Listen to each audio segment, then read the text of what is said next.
Story 1. The Frequency. The voice coming through Channel 19 was his own. Darren Holst knew what his voice sounded like. He'd heard recordings, hated them the way everyone does. That hollow, nasally thing that doesn't match the voice in your head. But this was different. This was exact. The CB crackled at 2:17 in the morning, somewhere between Kearney and Lexington on I-80, through the Nebraska flatlands, and a voice that belonged to him said, with perfect calm, mile marker 194, the deer comes from the left. Don't break, don't break. Whatever you do, do not break. Darren looked up. His headlights cut a white tunnel through the absolute darkness of a Nebraska October. The road was empty. The plains pressed flat and black against both shoulders. He was alone out here, had been alone for 90 miles, and no living person should have been transmitting on Channel 19 within range of his antenna. He picked up the handset. Who is this? Static. Then, his own voice again, and this time it was breathing hard. You already asked that. I know you already asked that. There's no time. Write down. Just write down mile marker 194. Left side. Don't break. Darren set the handset down slowly, the way you set something down when your hands have gone numb and you can't fully trust your grip. His eyes went to the odometer. He was passing mile marker 187. 7 miles. He told himself it was a prank. Someone with a voice modulator, a sick CB comedian burning miles on the same stretch. He'd met weirdos on the radio before. Lot lizards claiming to be truckers. One memorable lunatic outside of Cheyenne, who'd spent 45 minutes reading Bible passages in a falsetto. The CB was a strange, lawless frequency. This was a prank.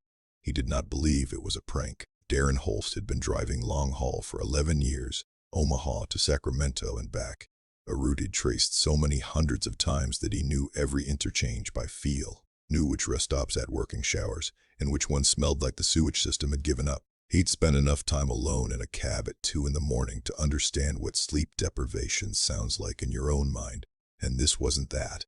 His logbook said he'd been awake for 9 hours. His last coffee had been in Kearney 40 minutes back. He was alert. He was completely, horribly alert, and the voice that had just come through his CB radio was his. Mile marker 19C. The plains on either side were invisible now. The sky above them, a flat, pressing black without a single star. Cloud cover had rolled in sometime around midnight, and the only light in the world was his headlights and the green ghost of his dashboard gauges. The Kenworth T680 hummed beneath him with the particular low-frequency vibration he'd learned to read like a second nervous system. Nothing mechanical was wrong. Everything physical was exactly as it should be. Mile marker 191. He reached for the CB.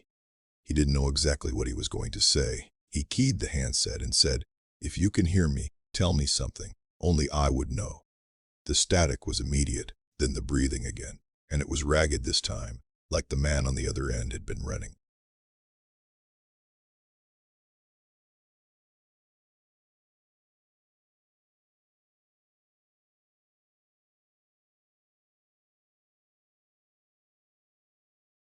You got it when you were 9, falling off Danny Krebs's dirt bike in his back lot.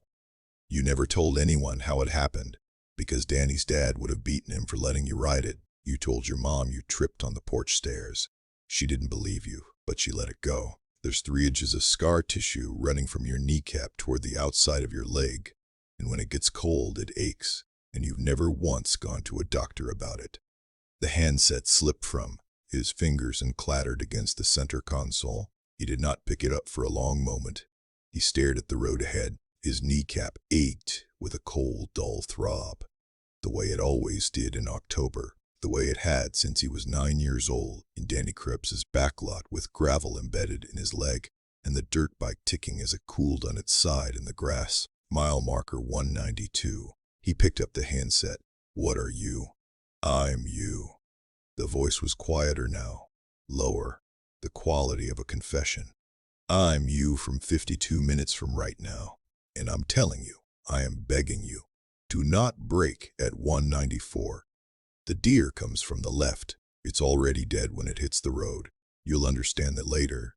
It doesn't matter. Just do not break. When you hit a deer at highway speed without braking, the damage is cosmetic. When you brake, you go under the trailer behind you, the Peterbilt. He's been sitting on your bumper for 6 miles. Check your mirror. Darren checked his mirror. The Peterbilt was there. He hadn't noticed it come up on him. It happened sometimes on long, dark straights. A truck materialized out of the black like it had assembled itself from the night. But it was there, running close, its headlights fat and high and bright. Too close, at least 400 feet. That was close for 70 miles an hour. How are you on the radio? Darren's voice came out strange, even to him. Stretched, I don't know. And the voice, his voice, cracked on those words in a way that was worse than everything else. Because it wasn't fear, it was grief. I've been trying to figure it out for 52 minutes. I've been calling ahead of myself since I passed 194 and I can't get anyone to answer. And the transmissions keep looping back to you. I think that's the only call it ever gets through. I think it's only you. I think it's only ever been you. Mile marker 193. Darren's foot hovered over the brake pedal. The Peterbilt's headlights bloomed huge in his mirrors. He was doing 69 miles per hour. The plains breathed darkness on either side of the road. He could feel his heartbeat in his kneecap. Tell me something else, he said. Tell me what happens after. Keep the wheel steady. You'll feel the impact on the front left bumper. It's a glancing hit. You lose a fog light and crack the fairing. But the truck drives fine. You pull off at the next emergency lane, mile 197, and you check the damage. You sit on the shoulder for about 15 minutes. You call dispatch. You write it up, and you drive. His own voice, completely flat. And you drive, Darren. Is that it? That's everything? A pause. The static behind it was immense, oceanic. No, the voice said, that's not everything. But some things you have to find out for yourself. I couldn't stop that part. The deer materialized from the left shoulder at 2:24 in the morning, at mile marker 194, exactly as his own voice had told him it would. It was a large doe, 200 pounds at least, and it came out of the black grass fast, not bounding, not hesitating the way deer do, but running hard with its head down like something had been chasing it. It hit the road 15 feet in front of his bumper, and Darren Holst kept his foot flat and his wheel steady, and the front left corner of the Kenworth caught the deer at the shoulder. And there was a sound like a side panel being hit with a baseball bat, a single enormous thud, and then nothing. He looked in his mirror. The deer was a dark shape on the road behind him, already past, already still. The Peterbilt hadn't braked either. He sat on the shoulder at mile marker 197 for 17 minutes. He checked the damage. Fog light gone, crack in the fairing, nothing structural. He sat on the running board of his truck in the cold Nebraska dark, and he shook for a while, because that was apparently what his body needed to do, and he let it. Then he picked up the CB handset. He sat with it in his hand for a long time before he keyed it. "Are you still there?" he said. Static. The wide, empty static of a dead frequency. "I should ask you something," he said to the static. His voice was very steady. "I should ask you why you said some things I'd have to find out for myself. I should ask what that means." He released the key, pressed it again. "But I don't think I actually want to know." He set the handset back in its cradle, started the truck, checked his mirrors, and pulled back onto I-80. He drove. What he found out for himself came 12 days later, pulling into the Love's truck stop outside of North Platte, the one he always used when westbound on this stretch. He went inside for coffee and a bathroom break, and while he was washing his hands at the sink, he looked up at the mirror. The face in it was his. That wasn't the problem. The problem was the expression on the face in the mirror, which didn't change when he changed his. He stood there with soapy hands and watched his reflection regard him with an expression of absolute, settled resignation. The expression of a man who has already been through something and come out the other side missing pieces. And he stood very still, waiting for it to sink back up, waiting for the lag to correct itself. It took 11 seconds. He has not been able to look in a mirror at night since then. That was 2 years ago.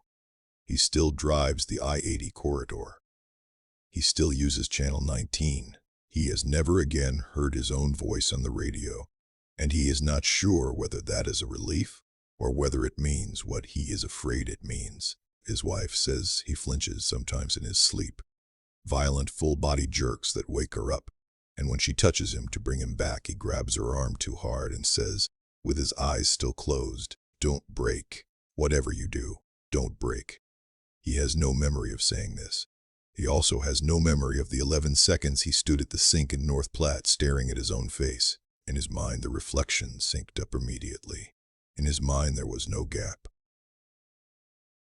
But the woman who was washing her hands at the next sink remembers it clearly. She described it to her husband that night. She said the man next to her looked into the mirror, and the mirror showed him something different, and whatever it was made the color go completely out of him. And she watched him stand there, talking to himself in a low voice, repeating 2 sentences over and over for almost a minute, before he blinked and walked out without drying his hands. She said the sentences were, "I've been calling ahead of myself. I can't get anyone to answer." Story 2. The W went to Cato West. The way station on US 287 northbound in Montana was not on any map Marcus Teal had ever used, and he had used all of them. He found this out 40 minutes after pulling in, when he was still sitting on the scale and the scale operator had still not given him the go-ahead signal, and the unease that had been threading through him since he turned off the highway crystallized suddenly into something he could identify. He pulled up the Rand McNally app on his phone.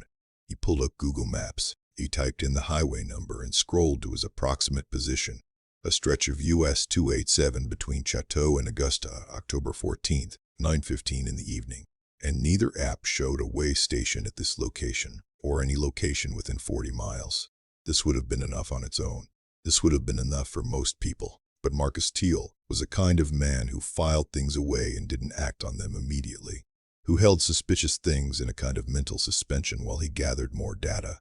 And so he set his phone down and looked at the scale house through his windshield and tried to be systematic about what he was observing. The building was correct. That was the first thing. It was exactly the right dimensions for a Montana way station. Low concrete block construction, approximately 40 feet wide. A single window facing the scale with an interior light on behind it.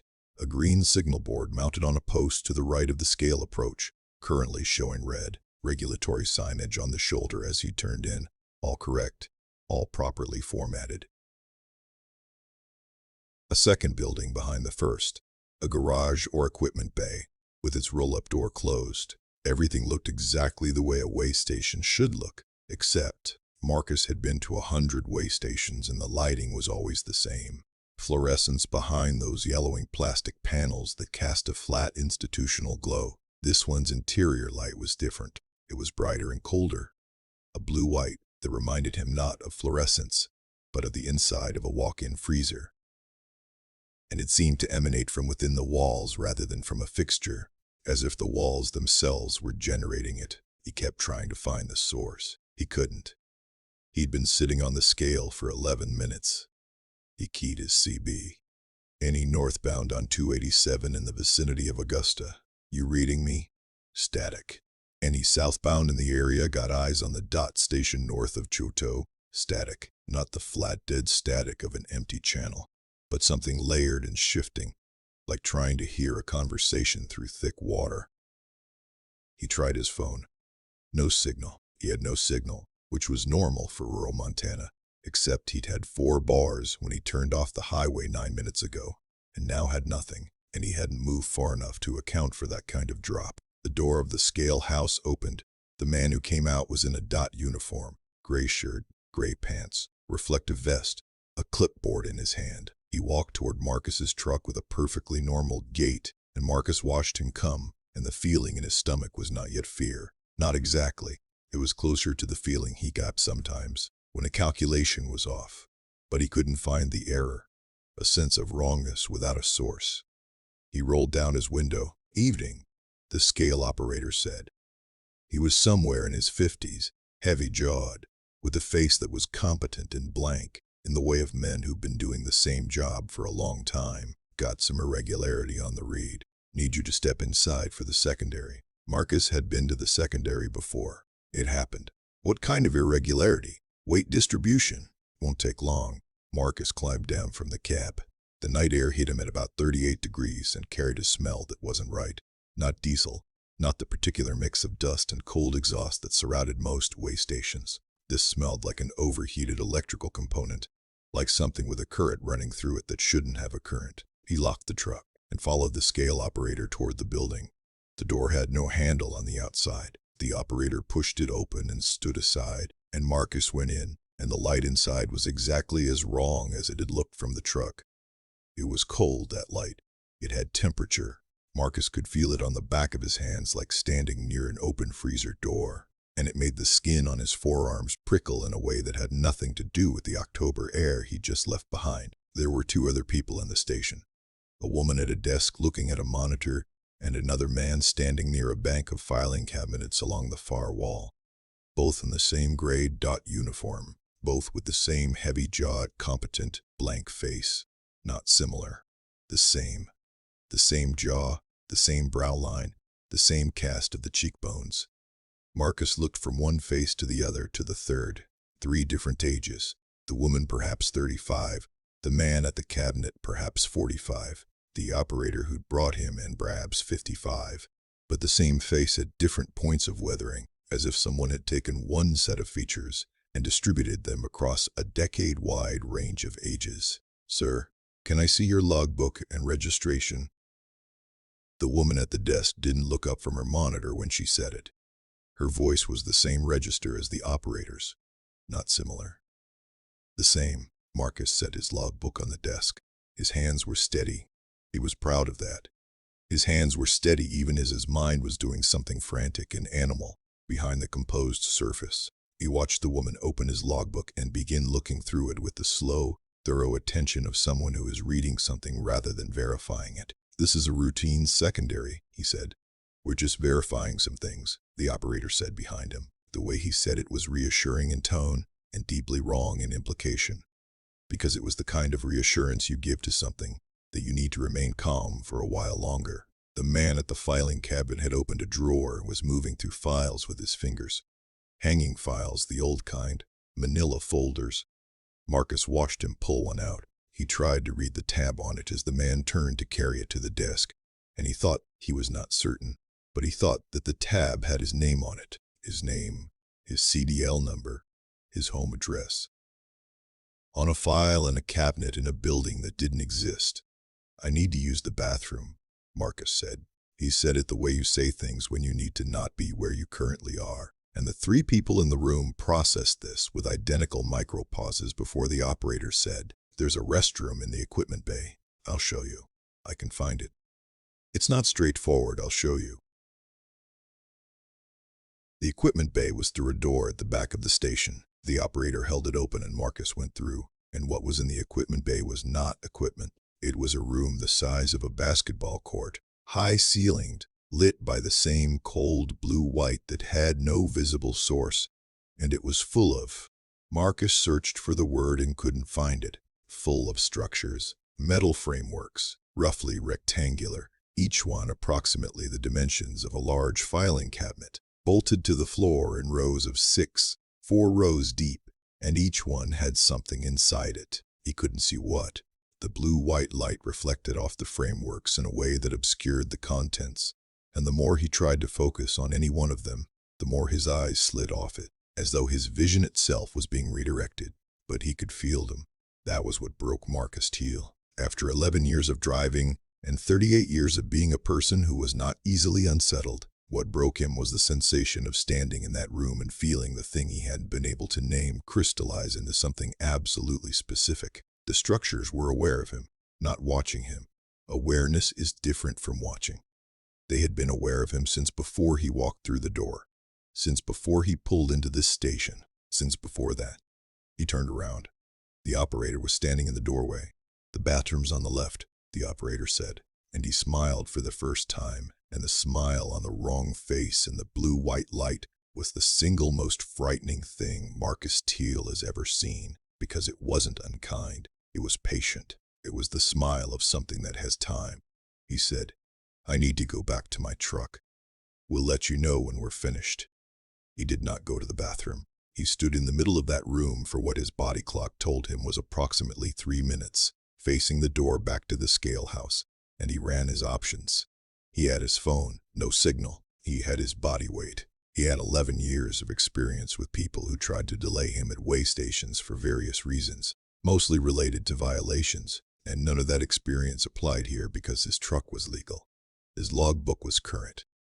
He had done nothing wrong, and none of that mattered. "I'm leaving," he said.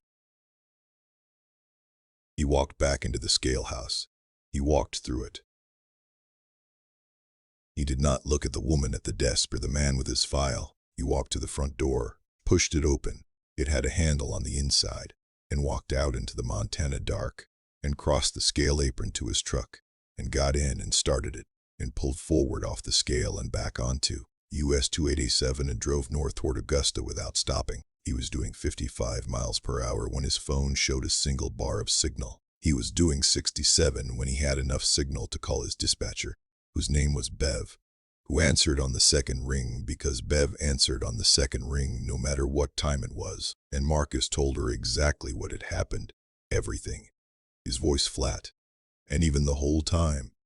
And when he was done there was a pause on the line. "Marcus," Bev said carefully, "there's no weigh station on 287 between Chateau and Augusta. I'm looking at the DOT site right now."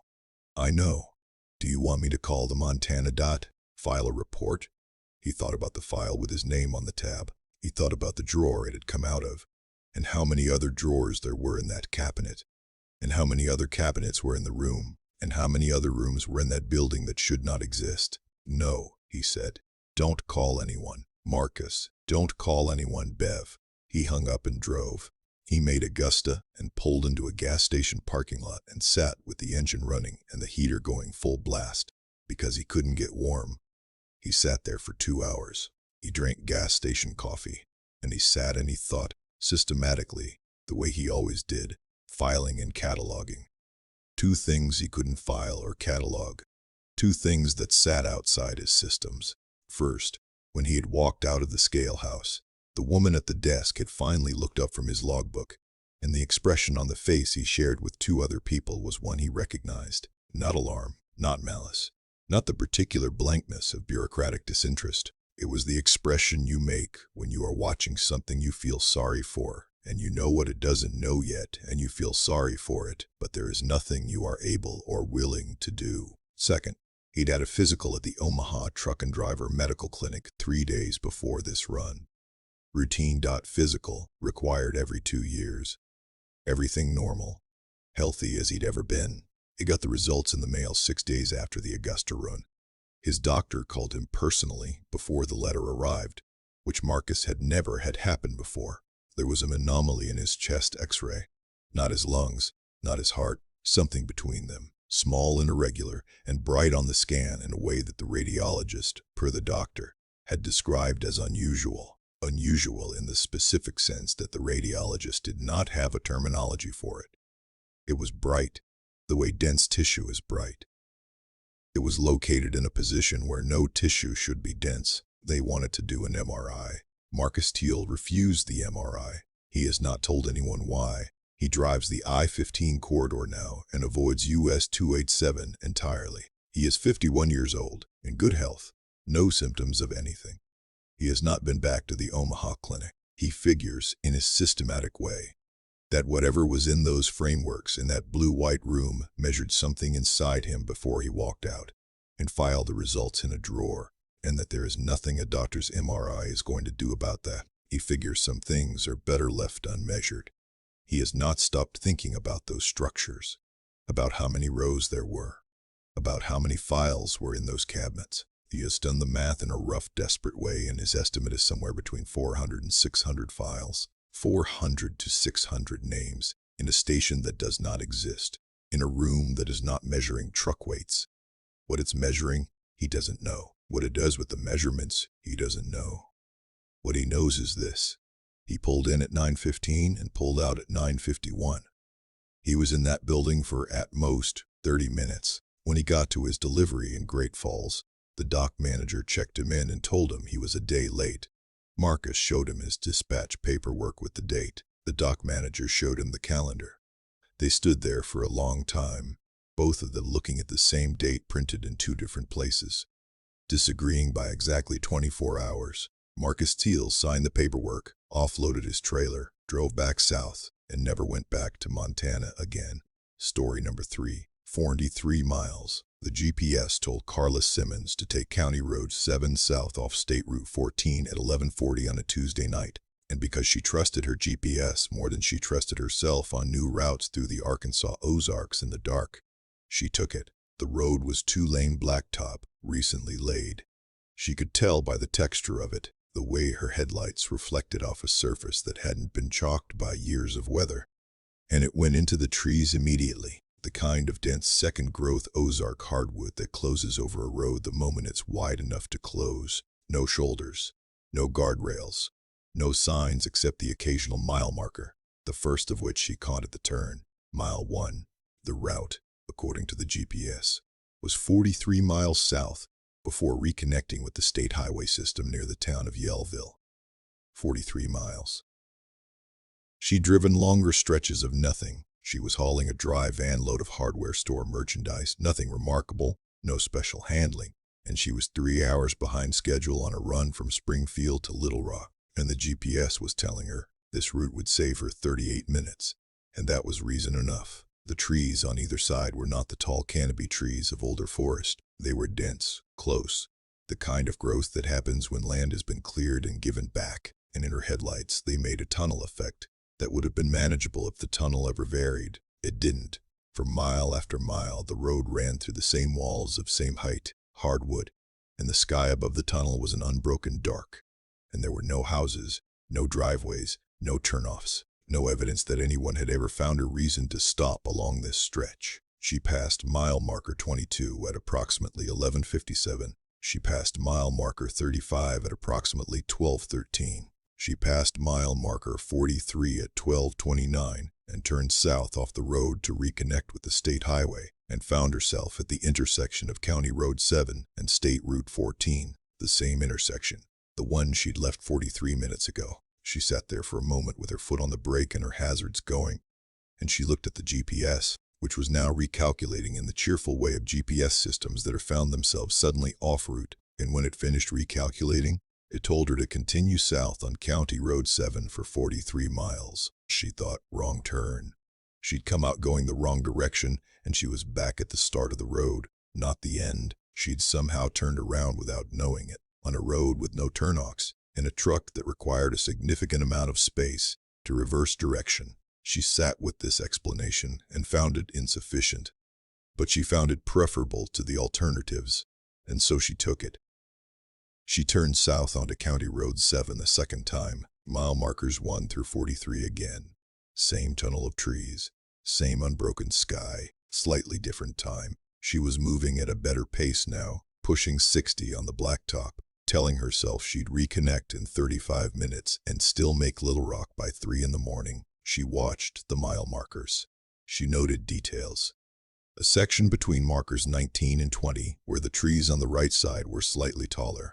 White oaks, she thought, not the same mix as the rest. A gentle right curve around mile 28 that she hadn't noticed on the first pass. A reflector post at mile 37 that was bent 45 degrees toward the road, its reflective strip facing down instead of out. She passed mile marker 43 and turned and found the intersection, the same intersection. Her hazards were already on. She sat there, and her hands were on the wheel, and she was breathing at a very controlled rate, because she could feel the edge of something large and dark on the other side of controlled breathing, and she was not ready to go there. She looked at the GPS. It recalculated. County Road 7 south, 43 miles. She called her dispatcher. It was a good connection. Her phone had full bars, which struck her later as strange, given how remote the road was. She told him what was happening in clear, specific terms, and there was a silence on his end. It told her he was trying to find a logical explanation faster than she'd been able to find one. "I'm looking at the route now," he said. I'm showing County Road 7 as a 43-mile stretch connecting 14 to the 62B interchange near Yellville. I know what it's supposed to do. I've done it twice, and both times I end up back at the start. You sure you're not disoriented? Night driving in the Ozarks. I'm not disoriented. I've been driving for 14 years. I am sitting at the junction of 14 and County Road 7 for the third time tonight, and I want to know if there is any alternate route to Little Rock that doesn't involve this road. He gave her one. It added an hour and 12 minutes. She took it without hesitation, but before she left, and this is the part she has trouble telling, the part that makes her voice go flat in a way that isn't flatness at all, but is what's left when you press very hard on something to keep it from showing. She looked at the mile marker one last time. The first one, right where the county road branched off the state highway, mile 1. And something about it was different from the first time she'd stopped here. The first time, the marker had read 1. Now it read 3. She drove the alternate route to Little Rock and made the delivery at 4:17 in the morning. She was professional about it. She signed the paperwork, talked to the dock foreman about traffic, had a cup of coffee from a machine in the receiving bay. She was fine. On the drive back north toward Springfield, empty trailer rattling, she reviewed what she knew. She'd driven the road twice, both times 43 miles, both times ending at the start. The mile marker had changed from 1 to 3, suggesting, and she hated herself for running this calculation, but she ran it, that if each complete loop advanced the marker by 2, she had started on loop 0, and was now being told she was on the threshold of loop 3, which meant nothing, which meant she had not yet started the loop she was being invited to start, which was a way of thinking about it she rejected and put away very firmly. She looked it up when she got home. County Road 7 in Carroll and Boone counties in Arkansas. She found it on Google Maps. She dropped the Street View pin on it and drove it virtually, all 43 miles, and it looked exactly right. The same trees, the same curve at mile 28, the same basic terrain. She zoomed in on mile 37. The reflector post was straight. Both of them, actually. There were 2, she realized, one on each side of the road, both upright, both reflective surfaces facing outward, the way reflector posts were supposed to look. She zoomed in as much as the street view would allow. She couldn't tell when the street view imagery had been captured. It looked like late spring or early summer by the foliage. The road was dry and the trees were in full leaf. She told herself that the post she'd seen bent over at mile 37 could have been vandalized after the street view capture. She told herself that was completely plausible. Then she noticed something at the corner of the street view frame at mile 37, at the far right edge of the image, where the program hadn't fully stitched the panoramic seam. There was a shape in the trees. She almost dismissed it as a photographic artifact. The Street View software produced those sometimes ghosting and doubling of objects at the seam edges, but she zoomed in on it anyway, with the sick, focused attention of someone who needs to rule something out. It was a truck, an 18-wheeler, sitting in the trees, perpendicular to the road, as though it had driven into the forest at a right angle and stopped. The cab was partially obscured by brush that had grown up around it. She couldn't read the name on the door. She couldn't tell the make or the condition. But she could tell it had been there long enough for the trees to grow around it. She called her dispatcher and asked him to look up any accidents or truck disappearances on County Road 7 in the Arkansas Ozarks. He was on her side at this point. He'd been on her side since the night she called him from the junction. And he looked for half an hour before coming back with nothing. No accidents on record, no disappearances, no reports filed on that road by anyone ever, which meant, Carla told herself, that no one who had driven County Road 7 at night and experienced what she experienced had ever filed a report, which was either because it didn't happen to anyone else, or because the ones it happened to hadn't come back to file one. She checked the mile marker in the street view. It was visible at the bottom corner of the image, just inside the left edge of the frame. It read 43. She turned the computer off and has not looked up County Road 7 again. She runs the Springfield to Little Rock route 3 times a week and uses the longer alternate every single time. The one that adds an hour and 12 minutes. The one that costs her money. The one that her dispatcher has stopped questioning because he knows what she'd say if he pushed. She'd say that the mile marker read 3 when she left, and she doesn't want to find out what it reads now. Story number 4. The Cold Cargo. The reefer alarm on Ronnie Vasque's Freightliner Cascadia went off at 3:08 in the morning between Natchez, Mississippi and Baton Rouge. And the thing about reefer alarms, the thing that most people who haven't hauled refrigerated freight don't understand, is that they are not subtle. They are not the polite chime of a kitchen appliance. They are a sustained, penetrating shriek, designed to wake a driver from any depth of sleep at any hour. And Ronnie Vasque, who was not sleeping, but who was doing 90-minute eyes-open interstate miles on the particular brand of alert tiredness he'd developed over 9 years of temperature-controlled hauling, still flinched hard enough to jerk the wheel before he got his hand on the alarm cutoff. The load was pharmaceutical. Insulin and refrigerated IV medications from the McKesson Distribution Center in Memphis, bound for Our Lady of the Lake Regional Medical Center in Baton Rouge. Temperature requirement, between 35 and 41 degrees Fahrenheit. The consequences of falling outside that range were, per the manifest, significant. He knew this. He also knew his unit was a Thermo King T1200 hour that had been serviced 2 weeks ago and had run without issue for the full 9 hours since Memphis. No reason for a breach. Mechanical failure was possible but unlikely. He checked the in-cab display. It showed a current trailer temp of 36.4 degrees, within spec. No temperature breach. He pulled to the shoulder on US 61, 63 miles north of Baton Rouge, and sat with the engine running. The alarm had stopped. The display still showed 36.4. Everything on the readout was green. False alarm. It happened. Sensor glitch, a vibration-induced contact issue in the wiring harness.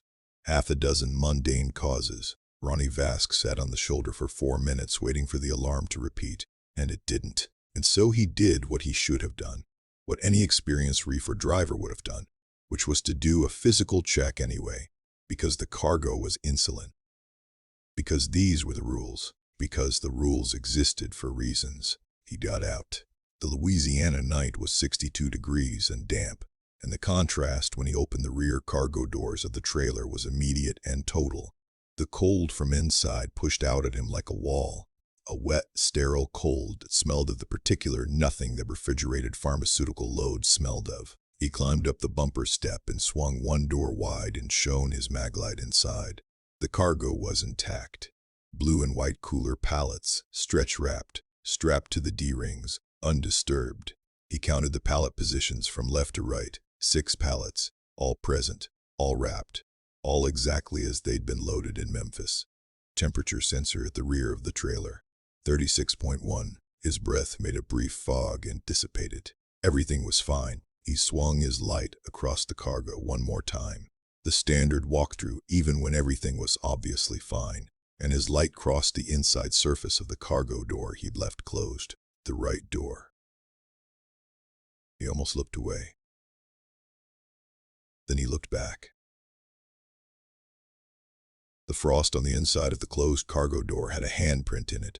Not smeared, not erased.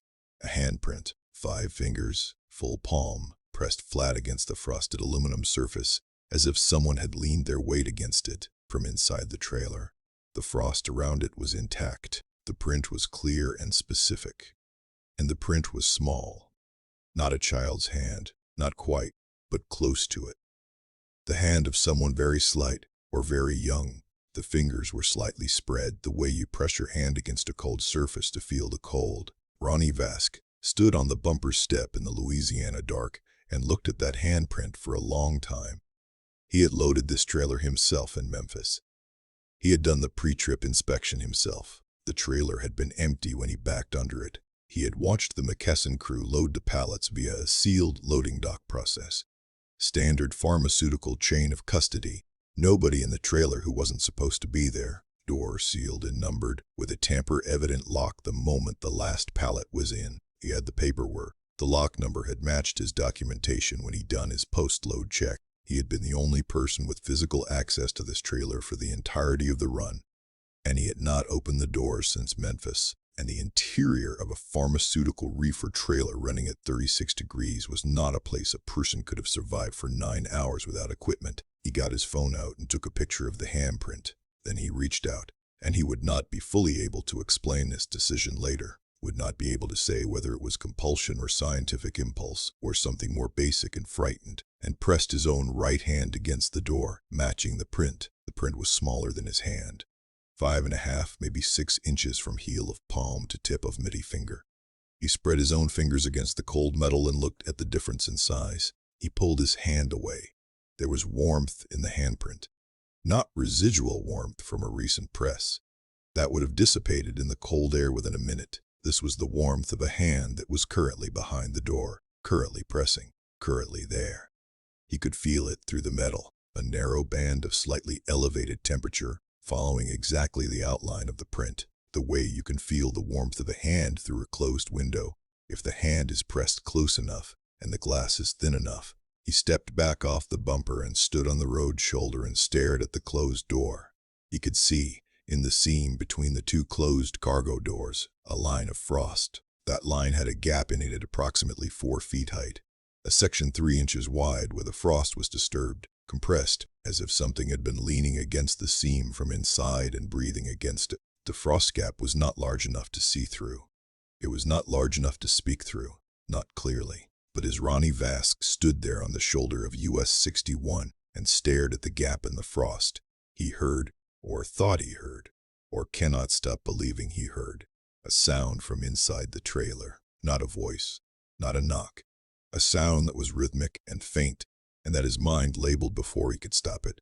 In the specific, involuntary way that the mind labels things, it recognizes breathing, slow and even, the way children breathe when they are deeply, peacefully asleep. He locked the doors.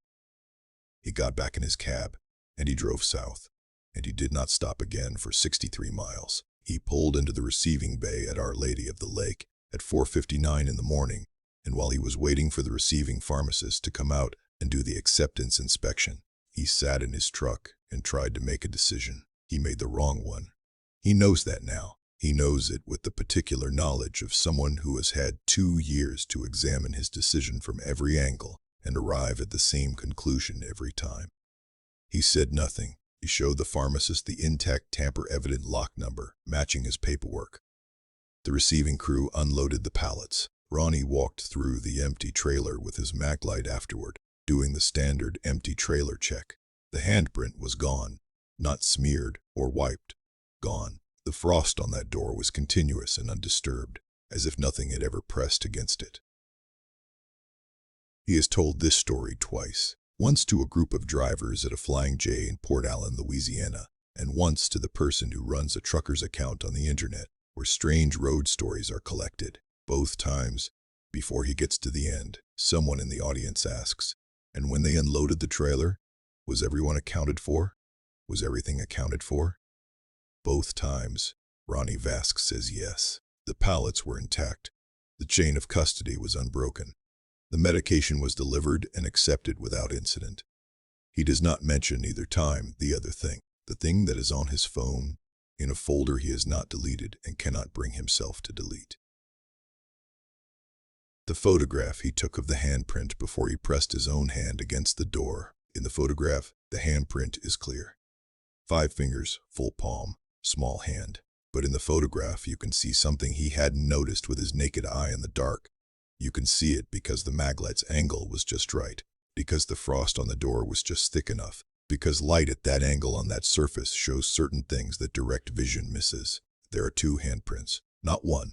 The second one is behind the first, slightly lower, slightly to the left, as if someone was standing just back from the door and reaching past someone else to press their hand against it. This second hand is larger, adult-sized, and unlike the first print, which was made from the inside of the door, the second print, the larger one, faces the wrong way. The heel of the palm is at the top. The fingers point downward. It is the print of a hand pressed flat, with the arm raised overhead, fingers pointing toward the floor. The print of someone standing outside the trailer, reaching up to press their palm against the upper portion of the door. From outside, a trailer that Ronnie Vask had watched empty from Memphis. His reefer alarm has not gone off since that run. He still hauls pharmaceutical loads. He still does his physical cargo checks when the alarm trips. A different alarm, in a different truck, on a different unit. But still, he does his checks. He has not touched a closed cargo door from the outside since that night, without first standing still for several seconds, breathing, listening. He is listening for breathing that matches his own in rhythm. He has read that this is what happens when two people are very close in a dark space, and neither of them knows the other is there. Their breathing synchronizes. He has read this and cannot unread it. He stands at the back of his trailers in the dark of various loading docks at various hours of the night, and he listens. And so far, the breathing he hears has been only his own. So far. Story number 5. The loading dock at Pier 11. Pete Garrison backed his truck up to door 7 at the North Shore Cold Storage Facility on Pier 11 in Gloucester, Massachusetts, at 6:50 in the morning on February 17th. And the first thing wrong was that the dock plate was already extended. It was a small thing. A dock plate, the metal bridge that spans the gap between a trailer floor and a loading dock, is extended after the truck is backed in, not before. The door had been open, the dock plate out and engaged, before Pete's trailer was in position, which meant someone had known he was coming and had prepared for him, and his eye kept returning to this. The dock plate had been extended for some time before he arrived, extended for some other truck, and the door had simply remained open. In February, in Gloucester, at a cold storage facility where maintaining interior temperature was the entire business model. He set his brakes and did his mirror check. The door behind him was a standard cold storage roller door, but it was taller than usual, taller than any loading dock door he'd seen, perhaps 18 feet, and the opening behind it was dark in a way that parking garage openings are dark, the light failing immediately, not gradually, as if the interior had depth beyond what physics should have allowed for a dock bay. He climbed down from his cab. The dock manager's office was a glass-fronted booth to the left of the doors, and there was a man inside it. Pete could see him through the glass, and the man was watching him with an expression of relaxed expectation, as if Pete were precisely on schedule for something they both agreed to. Pete went to the window. The man slid it open. "Garrison," the man said. Not a question, not a greeting, a confirmation. "That's me, Pete Garrison, contracted through Bay State Refrigerated. Got a load of," he consulted his manifest, 6,200 pounds of processed seafood, Newburyport cold pack, consigned to North Shore. "We've been expecting you," the man said. He was perhaps 60, with the specific look of someone who has spent decades in cold environments. The skin tight and faintly blue-tinged at the cheeks, the eyes with a permanent squint from years of fluorescent glare on reflective surfaces. "The crew's ready. Go ahead and unlock your trailer." Pete went to his trailer and broke the seal and opened the doors. He stepped back to let the cold out and turned to look at the dock, and the crew was already there. There were 5 of them, and they appeared from inside door 7 the way deep-sea fish appear when they surface, emerging smoothly from the dark interior, carrying roll cages and pallet jacks with a quiet coordination that should have been impressive, but was instead in some way Pete couldn't immediately quantify. Deeply wrong. They were all in the standard gear, white coveralls, insulated gloves, hairnets under hard hats. They were all the same height, exactly, uniformly the same height, 5 feet 11 inches, and Pete noticed this consciously because he was 5 feet 11 himself, and people who are your exact height register as notable in the way that mirrors register as notable. They began offloading his trailer without speaking to him or to each other. No hand signals, no direction, no negotiation about pallet order or roll cage positioning. They simply worked in perfect synchrony, and the synchrony was the wrong kind.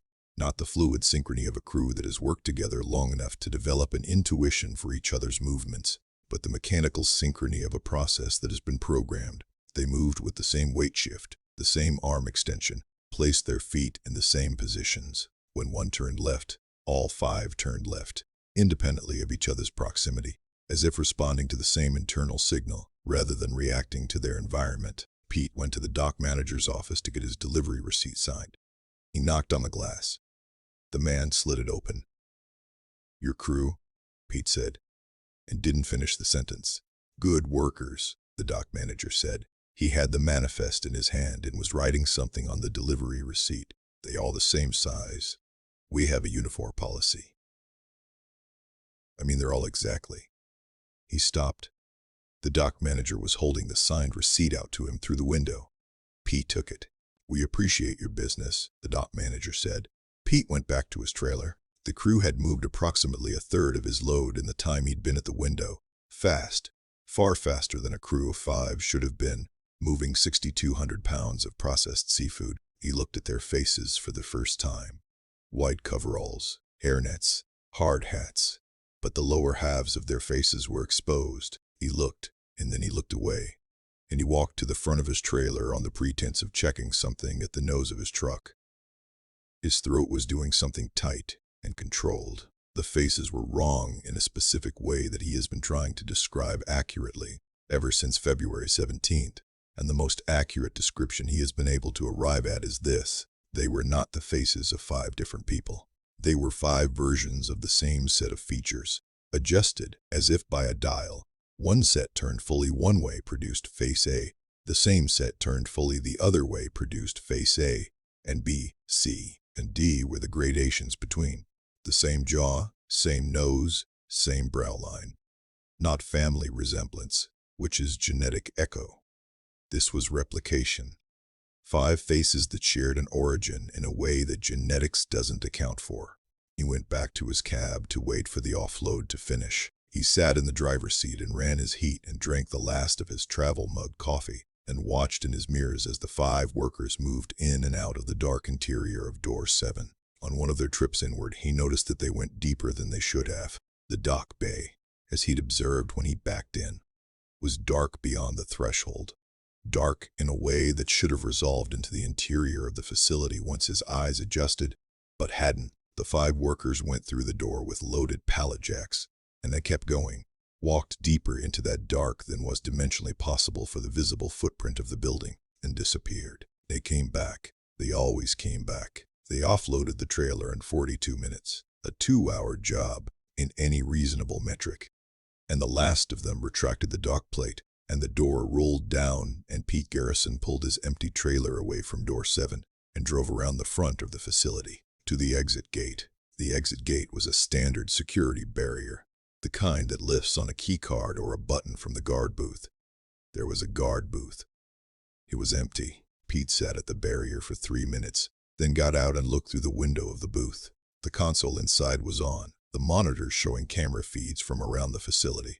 He could see door 7, closed now, the dock apron empty, his tire marks in the thin skim of frost. He could see the front entrance of the facility. He could see the dock manager's office. The dock manager's office was empty. The desk was empty. The coffee cup he'd seen on the desk through the glass window was gone. The chair was pushed in. He pressed the button on the console himself. The barrier lifted. He drove out, and the barrier came down behind him, and he got onto the 128 South and drove toward Boston. And he kept his eyes on the road. He filed his delivery confirmation with Bay State Refrigerated when he got back. Routine paperwork.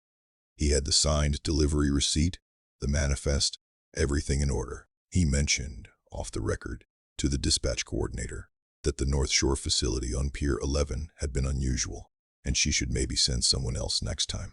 The dispatch coordinator looked it up while he was sitting in her office. "Pete," she said, "there's no cold storage facility on Pier 11 in Gloucester. There's a boat repair operation and a seasonal fish market that's closed February through April." Pete put his delivery receipt on her desk, signed, stamped, dated, with a North Shore cold storage letterhead that the dispatch coordinator picked up and examined and set back down without commenting on. They both looked at it. "The seafood got delivered," Pete said. "I have a signed receipt." "I know," she said, "and my trailer's empty." "I know," she said. She filed the paperwork. Pete went home. He slept for 10 hours, and when he woke up he drove to Gloucester and went to Pier 11.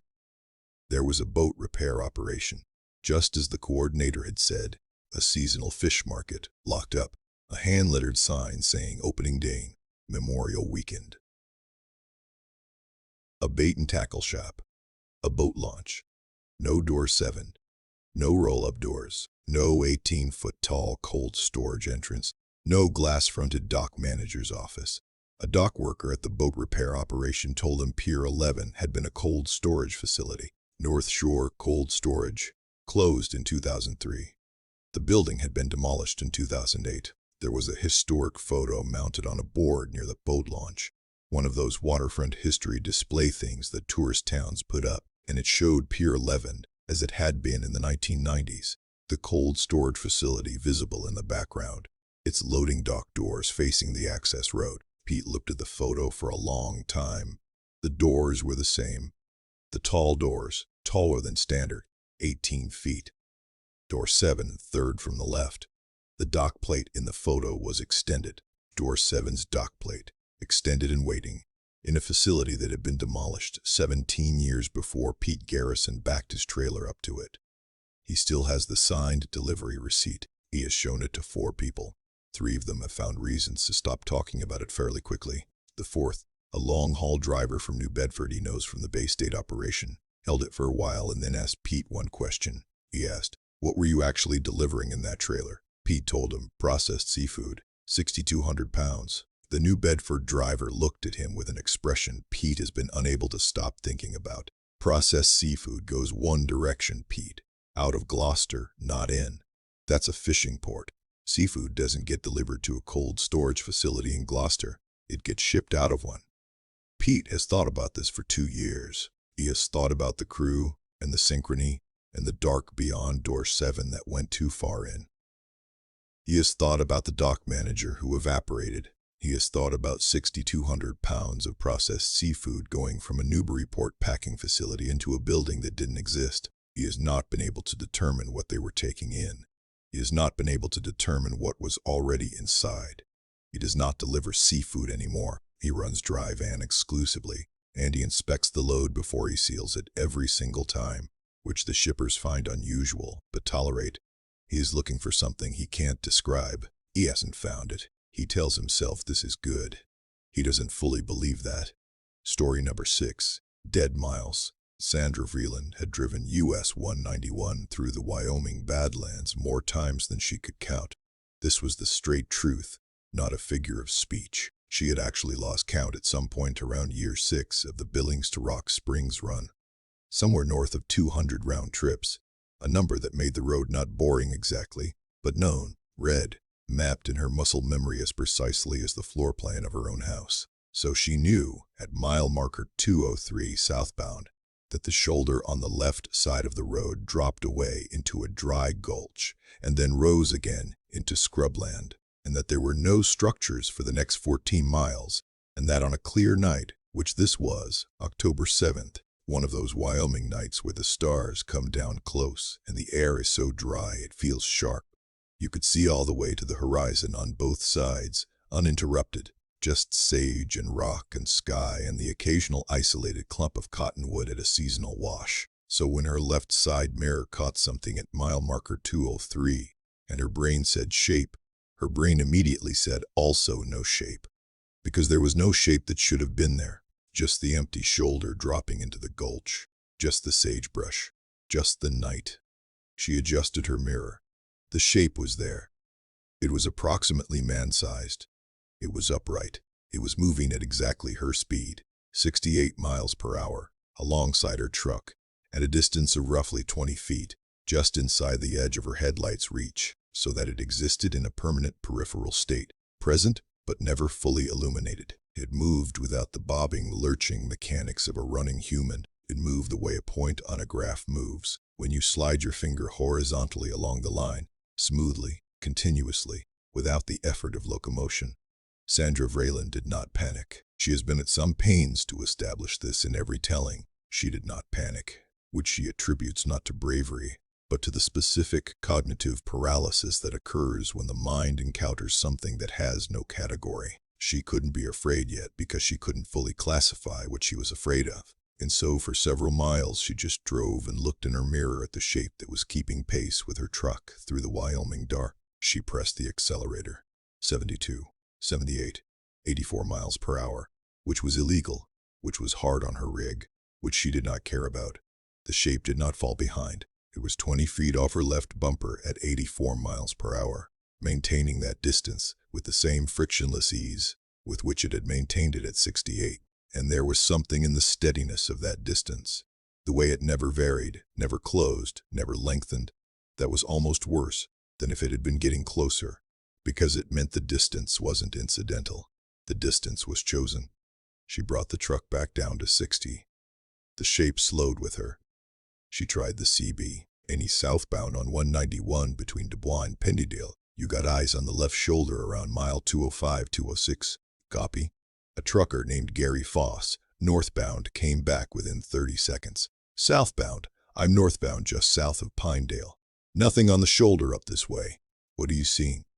I've got something keeping pace with me on the left shoulder. Been doing it since mile 203. A pause. Keeping pace. Like it's walking alongside me, at road speed. Another pause, longer. What's it look like? And this was the first moment Sandra had to actually describe what she was looking at, and the act of description forced a more precise observation than she'd yet made, because language requires categories, and she looked in her mirror at the shape and tried to find categories. It was dark. Not in the sense of being poorly lit, but in the sense that it absorbed light. Her running lights and the overspill of her headlights should have touched it at this distance, should have given her at least an outline, an edge, a surface for the light to catch. There was none of that. It was dark, the way a hole is dark, not the dark of an object, but the dark of an absence, the shape of something removed from the world, rather than placed in it. The stars above the horizon behind it were slightly dimmer where it passed, like a shadow. She told Gary Foss, standing up and moving, but there's no one to cast it. Gary Foss did not have anything to say to this. She could hear him breathing on the open channel for a moment, and then he signed off.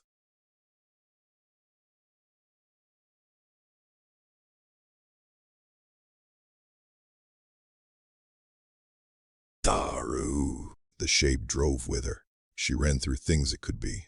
A trick of her running lights against the roadside scrub, a persistent hallucination from fatigue. She had been awake for 11 hours, not impossible, but not, in her experience, the kind of fatigue that produced sustained hallucinations. A dust devil or debris column moving in wind. There was no wind. The sage on the shoulder was perfectly still, as she could see clearly in her lights. She ran through these options, and they were insufficient. The thing was there. It was keeping pace. It had been keeping pace for 9 miles. She decided to stop. Not because stopping was rational, because she had run out of passive options, and she needed to change the terms of whatever was happening.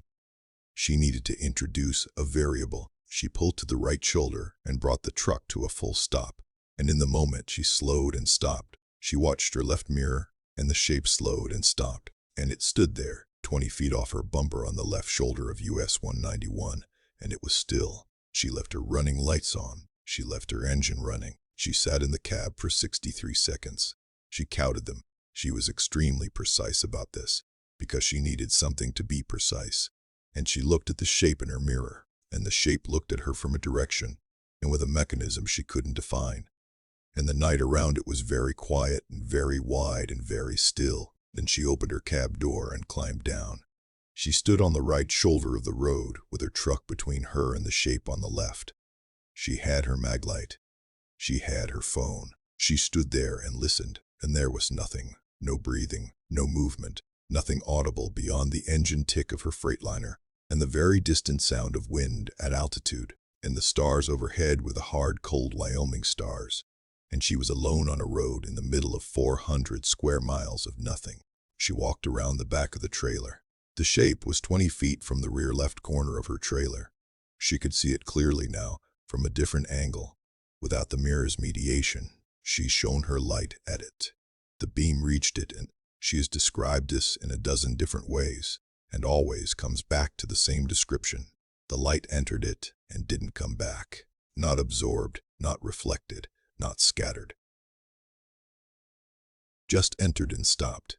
The way a beam of light stops when it enters something completely light impermeable, but you could see through it slightly. The stars on the far side of it reduced but visible.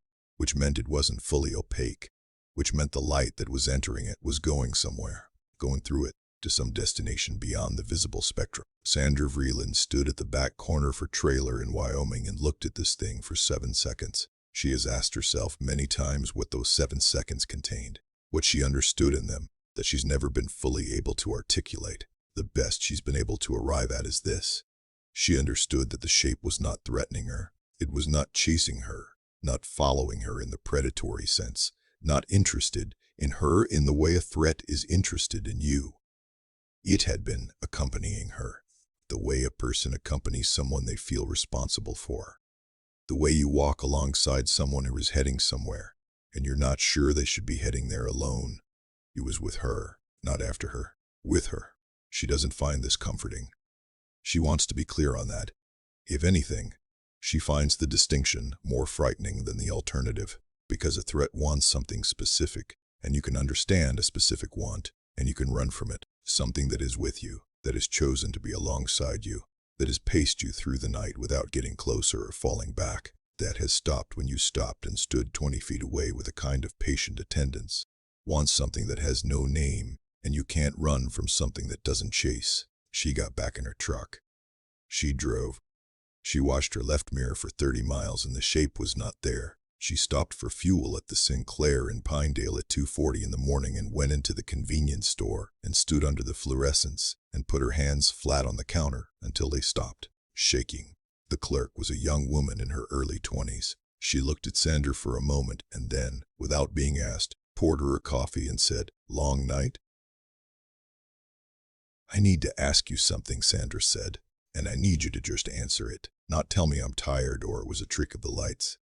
The clerk waited. "Have other drivers ever said anything to you about US 191 north of here? About something on the left shoulder?" The clerk looked at her coffee for a moment. Then she looked up. "Third time this month," the clerk said. "It's always around mile 203, and it's always on the left." She picked up a rag and began wiping the counter with the focused attention of someone who needs something to do with their hands. "My grandma was Shoshone. She'd say something about a place like that, about what it means when something walks alongside you on an old road.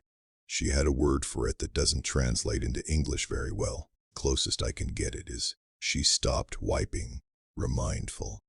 Something that wants to remind you of what's out there, in the space where things used to be."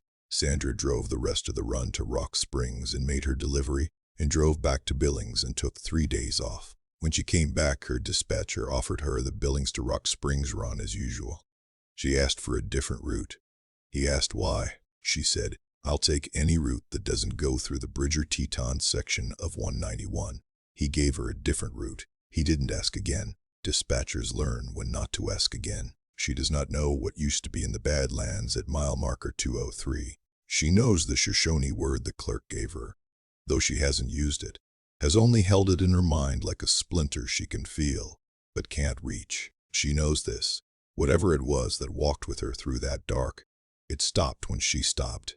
It waited while she looked at it. It let her look. And in the 7 seconds, she stood at the back corner of her trailer and looked at it with her maglite raised and her hand steady and her heart going at roughly twice its resting rate. What she felt, underneath the fear and the confusion and the cold Wyoming air and all of it, was something that she has never told anyone, that she will probably never tell anyone. She felt watched over. She doesn't know what to do with that. Story number 7.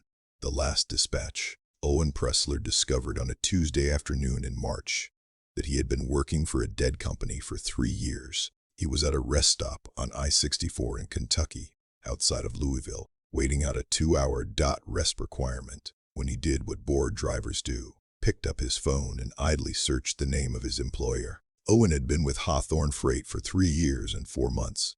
Solid outfit, as far as he could tell. Regular dispatches, mostly regional Midwest and Southeast runs. Good rates, prompt payment, no complaints he could think of. He'd never visited the office. Dispatch operated entirely by phone and app, and he'd never met anyone else from the company, which was not unusual in the age of digitized logistics. He found the job through a third-party contractor platform, and had simply kept getting work. He typed Hawthorne Freight LLC into his phone browser. The first result was a 2019 NTACB report, Fatal Commercial Vehicle Accident Investigation. He almost scrolled past it.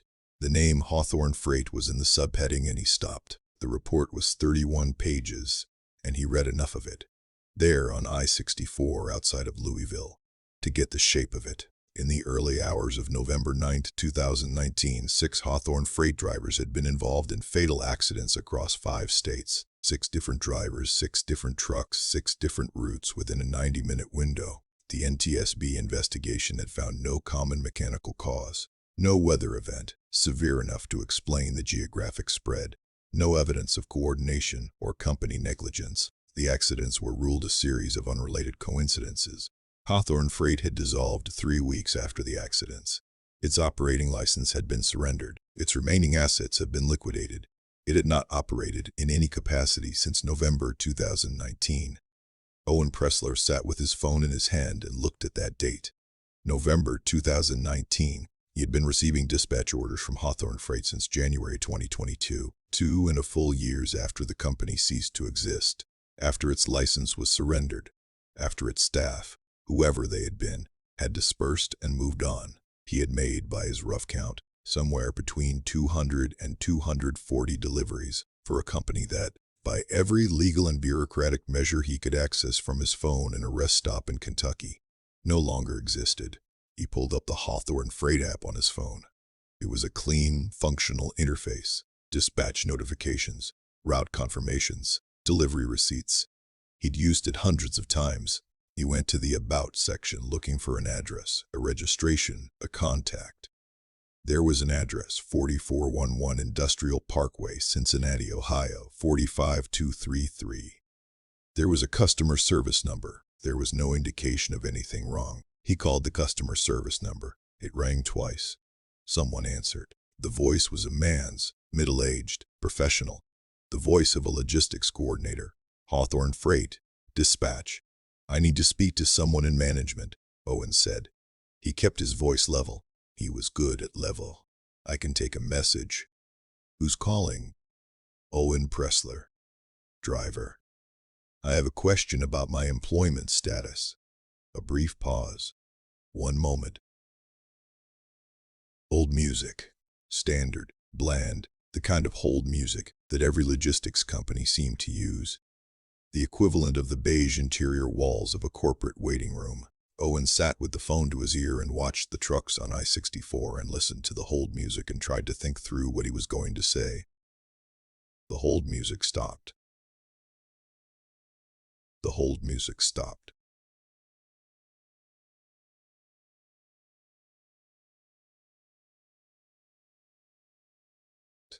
Dumbisu. Pressler, are you at the rest stop on I-64 eastbound, exit 26? Owen's hand tightened on the phone. Yes. Your next dispatch will be coming through in approximately 40 minutes. We need you rested for this one. It's a significant run. I want to know who I'm talking to, Owen said. I want a name and a position. You've been a reliable driver for us, Mr. Pressler. 3 years. Your completion rate is exceptional. Your incident record is clean. That's not what I asked. We'd like to keep it that way. The incident record. The call ended, not disconnected, ended, cleanly, as if the other party had simply concluded the conversation at a natural stopping point. Owen held his phone and looked at the screen. The call log showed it as a 4-minute and 11-second call to the Hawthorne Freight customer service number. It had definitely happened. 43 minutes later, his Hawthorne Freight app sent a dispatch notification. He stared at it for a long time. It was a pickup, a distribution warehouse in Louisville, 8 miles from his current position.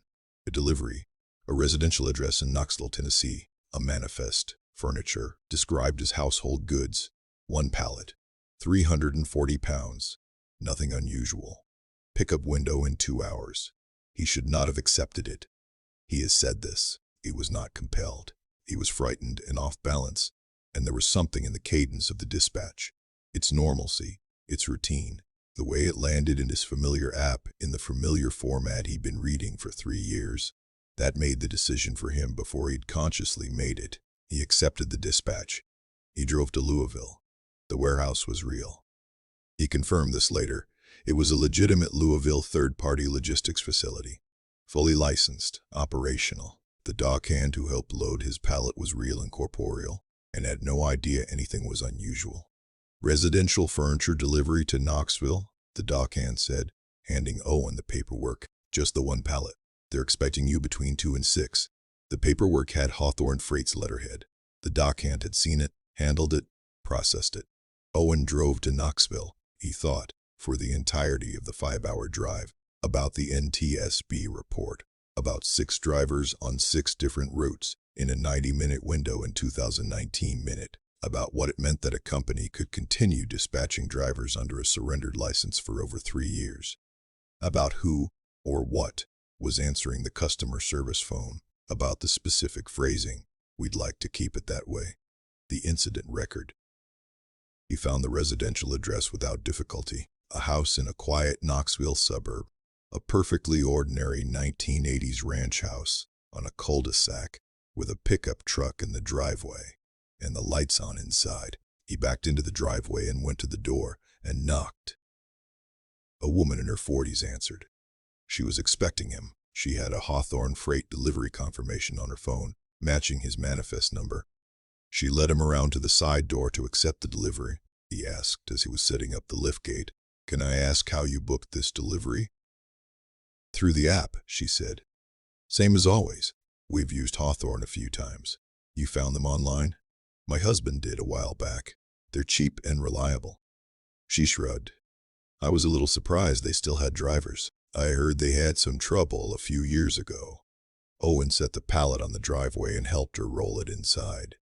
He got his delivery confirmation signed. He walked back to his truck. He sat in the driver's seat and opened the Hawthorne Freight app and went to his dispatch history. 223 completed deliveries over 3 years. He scrolled through them. Louisville to Nashville, Cincinnati to Lexington, Indianapolis to Memphis. Routes he remembered, deliveries he'd made, manifests he'd carried. He picked 3 at random and looked at the delivery addresses. Then he opened Google Maps and put those 3 addresses in. The first was a field in Indiana, a soybean field, from the satellite view with a county road running alongside it. No structure, no house, no receiving facility. A field. The second was a stretch of I-65 in Alabama, not an exit, not a rest area. A specific mile marker, 134, in the median of I-65. He pulled the street view. Nothing there. Just the highway. The third was a cemetery in eastern Tennessee. Owen Pressler looked at this for a long time. He looked at the cemetery on the satellite view. A small rural cemetery, perhaps 2 acres, in Granger County, Tennessee. He had apparently made a Hawthorne Freight delivery to this location on September 14, 2022. He had no memory of the delivery beyond what the dispatch history told him, which was nothing except the address and the manifest number. He searched the manifest number. The app's manifest detail page showed 1 pallet, 280 pounds, contents listed as household goods. He called his wife. It was 10:40 at night, and she answered on the first ring because she always answered on the first ring when he called this late. Because late calls meant either delays or emergencies. He told her he was fine and on his way home and that he needed to ask her something. "On September 14th last year," he said. "Do you know where I was? I know it's a long time ago, but—" "You were home," she said without hesitation. "You took 4 days off. We went to the lake." "You don't remember?" He remembered the lake. He remembered that trip. He remembered it clearly. September 14th had been the second day of that trip. He had been at the lake with his wife, 4 hours from work, with no truck, with no load. His app's dispatch history disagreed. He is not driving for Hawthorne Freight anymore. He has not received a dispatch notification since the Knoxville delivery, which may be because he has not opened the app, which he deleted from his phone that night in the Knoxville cul-de-sac, sitting in the driveway of a woman who used them because they were cheap and reliable. The app is gone. The phone number is gone. He drove home the next morning using a Google Maps route and a different dispatch company's app that he downloaded from a search he did specifically looking for companies that showed up in NTSB records as currently active. He reported Hawthorne Freight's active status to the FMCSA. They investigated. They found no active operating license, no active drivers, no active vehicles registered to the company. They could find no evidence that Hawthorne Freight had conducted any freight operations since November 2019. They thanked him for the report and closed the case. He sent them his dispatch history, 223 deliveries with dates and manifest numbers and delivery addresses.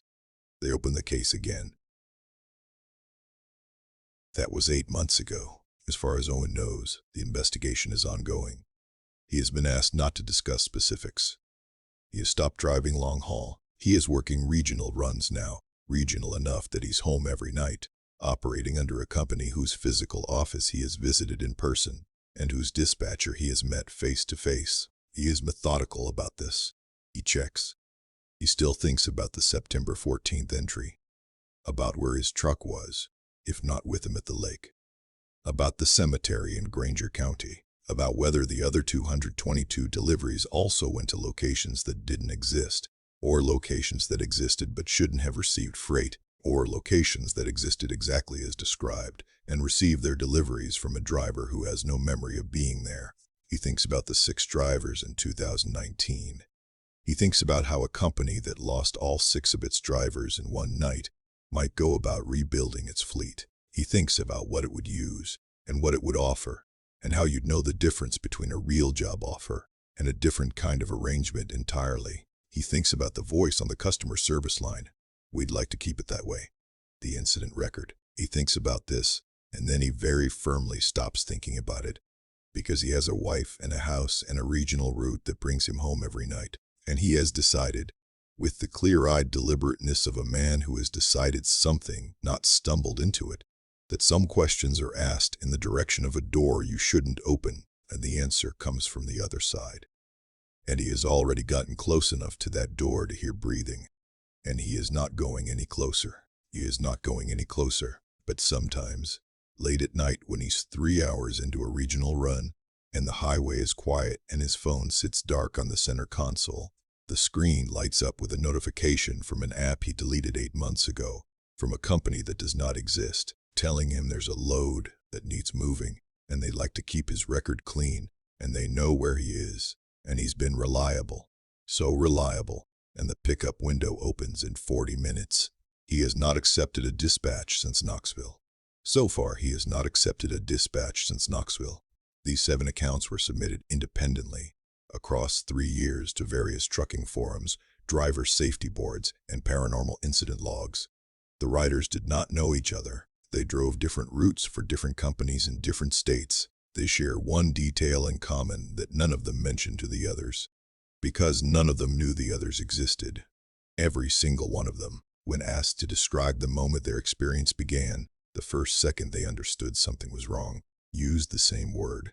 Not frightened, not confused, not shocked, watched. Every one of them said, "I felt watched," before anything happened, before the alarm, before the road looped back on itself, before any of it. That feeling arrived first. Make of that what you will. They never drove the same after.